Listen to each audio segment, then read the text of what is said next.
Timnas Inggris tengah disorot karena mereka menerima hasil minor dalam beberapa laga terakhir. Salah satu perhatian para penggemar tertuju pada sektor pertahanan. Pelatih Gareth Southgate terlihat masih ngebet untuk memainkan penggawa Manchester United, Harry Maguire. Padahal kita semua tahu bila Maguire merupakan pemain yang belum menemukan kestabilan. Maguire tampil buruk di dua laga terakhir Timnas Inggris di UEFA Nations League. Blunder demi blunder, kesalahan demi kesalahan dilakukan bek tersebut. Contohnya ketika menjatuhkan Jamal Musiala dalam laga kontra Jerman. Kaki Musiala disepak olehnya di dalam kotak terlarang. Inggris pun dihukum penalti, lantas kebobolan. Di Manchester United saja namanya terus dihujat oleh penggemar sendiri. Banyak yang menginginkan kepergiannya dari Old Trafford, menyusul performa buruk yang terus ditunjukkan.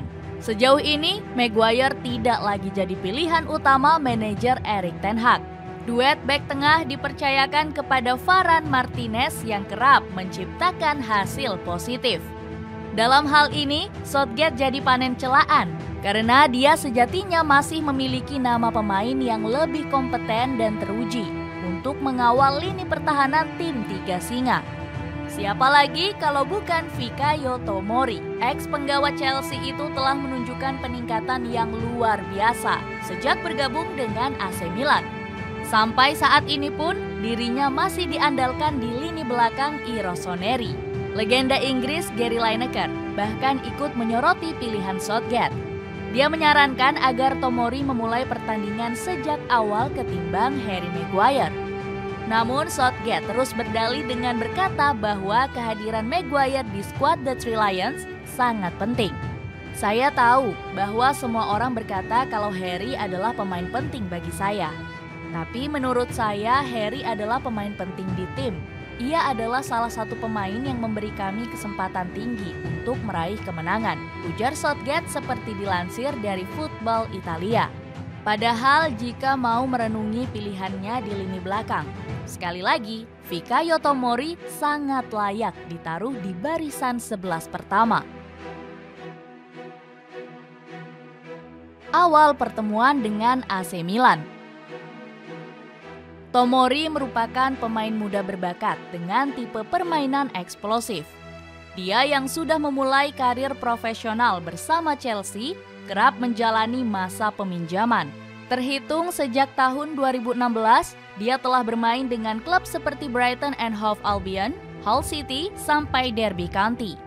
Lantas ketika kompetisi memasuki musim 2019-2020, Tomori akhirnya dimasukkan ke tim utama di bawah manajer Frank Lampard. Sayangnya, Lampard tidak menaruh kepercayaan pada Tomori. Dia terbuang dan hanya mendapat kesempatan sebanyak 4 kali di kompetisi liga. Harapan Tomori untuk bisa menempati starting line-up Chelsea kian pudar. Usai klub tersebut mendatangkan nama Thiago Silva. Terlebih, masih ada nama seperti Antonio Rudiger, Andreas Christensen, dan Kurt Zouma yang terus bersaing untuk mendapatkan kepercayaan.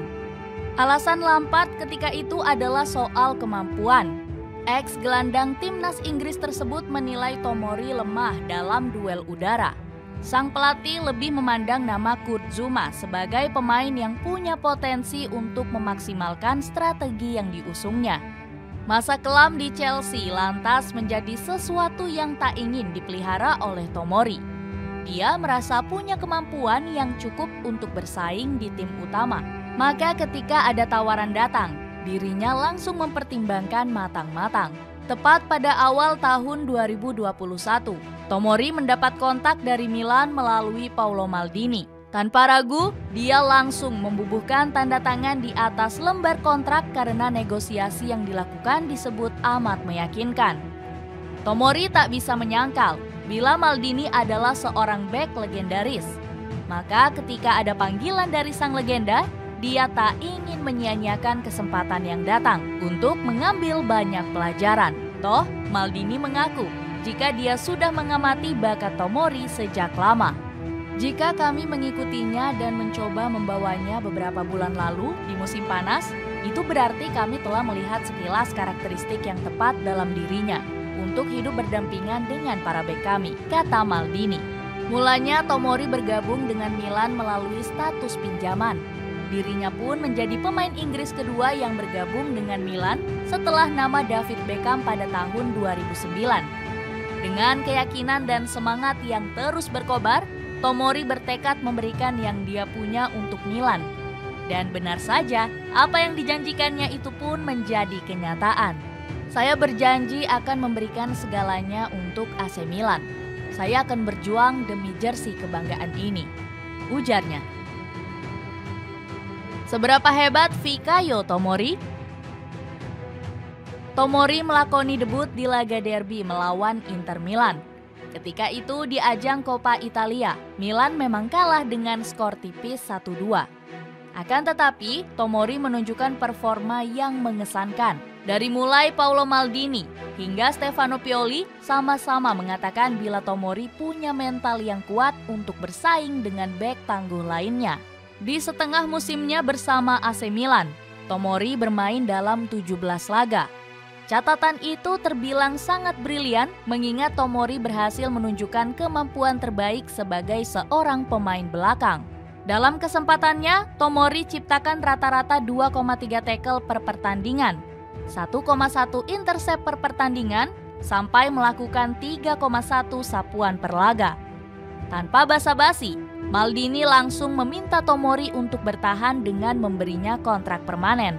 Tepat pada 17 Juni 2021, Tomori menandatangani kontrak berdurasi 4 tahun atau sampai 2025 mendatang. Milan juga membayar senilai 25 juta pounds atau setara 423 miliar rupiah untuk menebus bakat Tomori.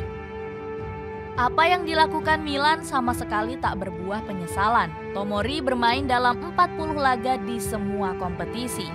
Yang termanis, dia yang membentuk kemitraan sempurna dengan Pierre Kalulu berhasil menjadi bagian dari skuad AC Milan yang meraih gelar juara Serie A setelah 10 tahun lamanya. Pada musim 2020-2021, hanya nama Mike Migno yang memiliki menit bermain lebih banyak dari Fikayo Tomori. Bahkan tidak ada pemain Milan yang memenangkan lebih banyak duel udara maupun tackle darinya. Lini pertahanan Milan terlihat nyaman ketika Tomori berada di dalam pertandingan. Malah ketika membandingkan kemampuannya dengan pemain tim rival, Inter Milan, tidak ada yang melebihi catatan tackle-nya dan juga intercept yang dilakukan sepanjang musim lalu. Soal sapuan yang dilakukan, cuma ada nama Milan Skriniar yang ciptakan catatan lebih baik darinya, yakni sebanyak 77 kali. Dalam lingkungan sepak bola Italia yang lebih mengedepankan kecerdasan taktis, Tomori benar-benar telah banyak berkembang.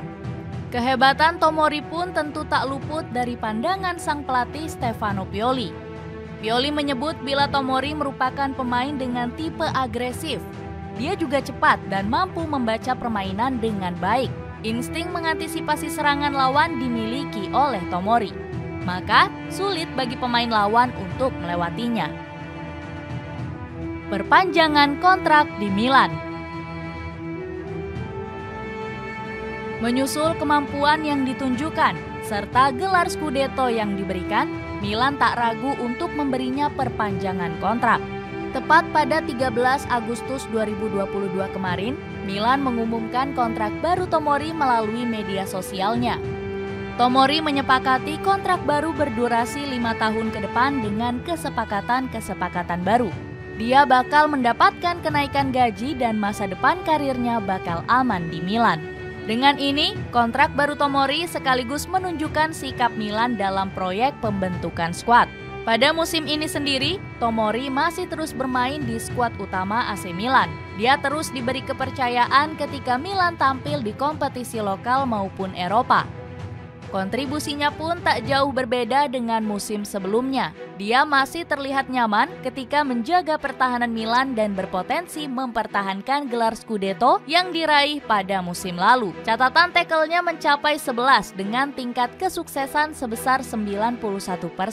Lebih dari itu, dia telah catatkan rata-rata 5,94 intercept per laga.